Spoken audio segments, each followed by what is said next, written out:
শিক্ষার্থীরা এইমাত্র পাওয়া তোমাদের এসএসসি 2026 টেস্ট পরীক্ষায় নতুন জরুরি নির্দেশনা প্রকাশ করেছে। তোমরা যারা টেস্ট পরীক্ষায় অংশগ্রহণ করবে তোমাদের সবার জন্য এই ভিডিওটি অনেক বেশি জরুরি। শিক্ষার্থীরা তোমরা ইতিমধ্যে জানো যে এসএসসি টেস্ট পরীক্ষা 2026 পাস ফেলে নিয়েও আমরা তোমাদেরকে জানিয়েছিলাম এর আগে যে লিখিততে যে সকল সাবজেক্টে 70 নম্বর রয়েছে সেখানে 23 পাস, যেখানে এমসিকিউতে 30 নম্বর রয়েছে সেখানে 10 পাস, লিখিততে যেগুলো 50 নম্বর রয়েছে সেগুলো 17 পাস এবং এমসিকিউতে যেগুলো 25 নম্বর রয়েছে সেগুলো 9 পাস।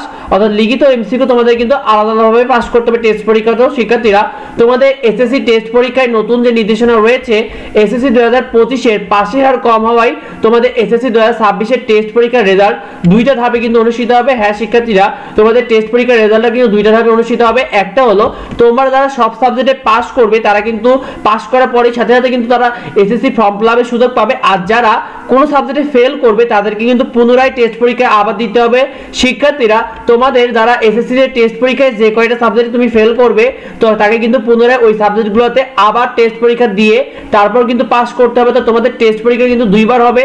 শিক্ষার্থীরা যেমন মনে করো একজন স্টুডেন্ট এসএসসি টেস্ট পরীক্ষায় তোমাদের মনে করো সে গণিত ও ইংরেজিতে ফেল করলো, কিছুদিন পর কিন্তু স্কুলে আবার তোমাদের পরীক্ষা হবে, সেই পরীক্ষায় তোমাকে গণিত ও ইংরেজি পরীক্ষা আবার দিতে হবে। দেওয়ার পরে তোমাকে কিন্তু পাস করে তারপরে কিন্তু তোমাকে এই ফর্ম ফিলআপে অংশগ্রহণ করতে হবে। শিক্ষার্থীরা এসএসসি টেস্ট পরীক্ষায় যে আগের নিয়ম ছিল সেখানে কিন্তু টেস্ট পরীক্ষায় এক সাবজেক্টে ফেল করলেও কিন্তু গত বছর কোনো সমস্যা হয়নি, তাদেরকে কিন্তু সুন্দরভাবে ফর্ম ফিলআপ করতে হয়েছে। যারা দুই সাবজেক্ট বা তার বেশি সাবজেক্টে ফেল করেছিল তাদেরও গার্জেন কল হয়েছিল বা লিখিত দরখাস্ত পরে সাথে সাথে ফর্ম ফিলআপ করতে দিয়েছে। তবে এবার এসএসসি 2025 ব্যাচে কিন্তু পাশের হার কম হওয়ায় কিন্তু তোমাদের এই অধিকাংশ স্কুলে এই নতুন নির্দেশনা থাকছে বোর্ড থেকে। তো শিক্ষার্থীরা এই বিষয়টি অনেকেই জানে না, তাই বেশি বেশি করে ভিডিওটা বন্ধুদেরকে শেয়ার করে দাও যাতে অন্যরা এই বিষয়টি জানতে পারে। আমাদের চ্যানেলে তোমার টেস্ট পরীক্ষা সেটাতে নিয়মিত আপডেটগুলো পেয়ে যাবে, তাই সাবস্ক্রাইব করে রেখো। যদি কিছু জানার থাকে অবশ্যই ভিডিওতে কমেন্ট করো।